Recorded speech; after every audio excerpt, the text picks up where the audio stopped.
I fully understand Heidi's cry. Cardinal praises UK Down syndrome abortion law challenge at Red Mass. Cardinal Vincent Nichols praised a recent challenge to the UK's law allowing abortion up to birth for Down syndrome on Friday as he celebrated the annual Red Mass in London. Speaking to judges at 1st October Mass in Westminster Cathedral marking the start of the judicial year, the English Cardinal said that the law dealt with codified rights rather than innate human dignity.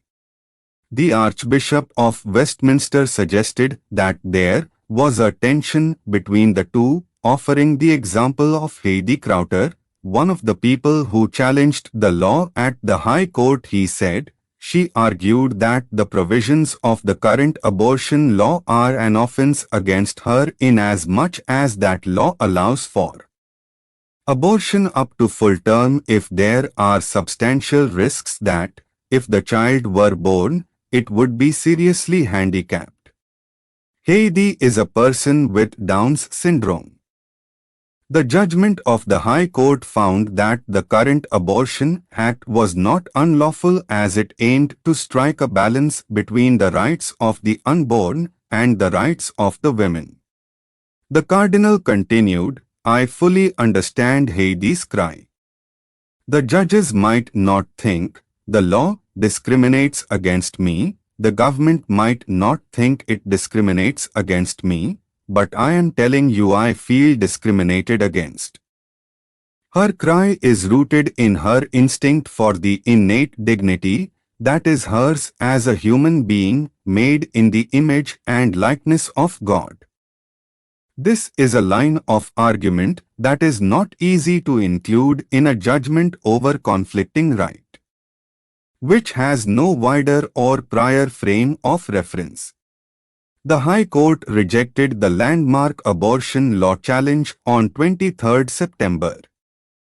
In its ruling, the court declared that a law allowing abortion up to birth for disability was not discriminatory.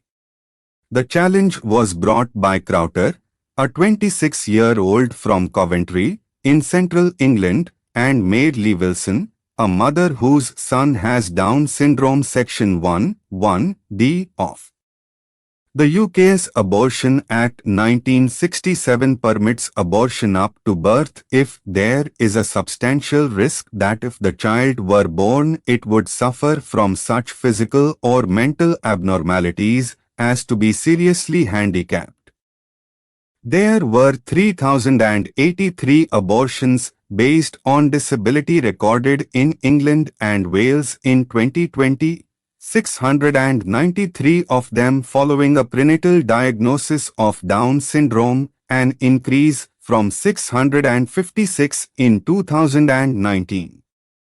Preaching to members of the legal profession, Nichols described the annual Red Mass as a cry from our hearts for the guidance of the Holy Spirit.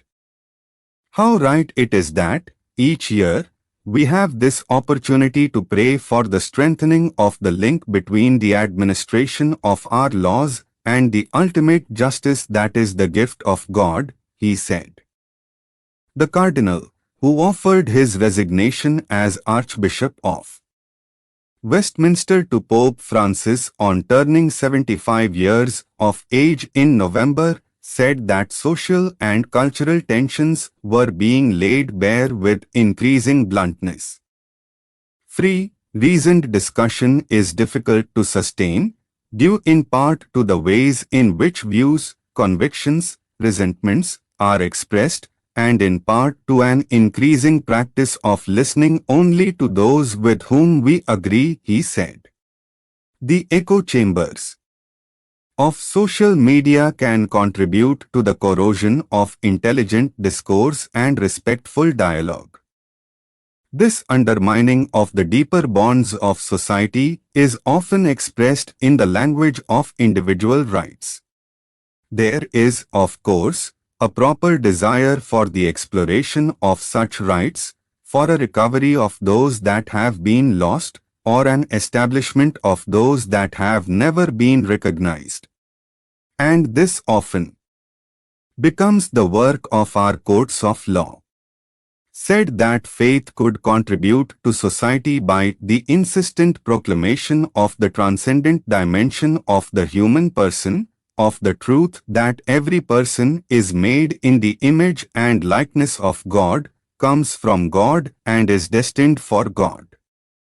This truth of humanity is the source of our strong and unrelenting affirmation of the innate dignity of every human being.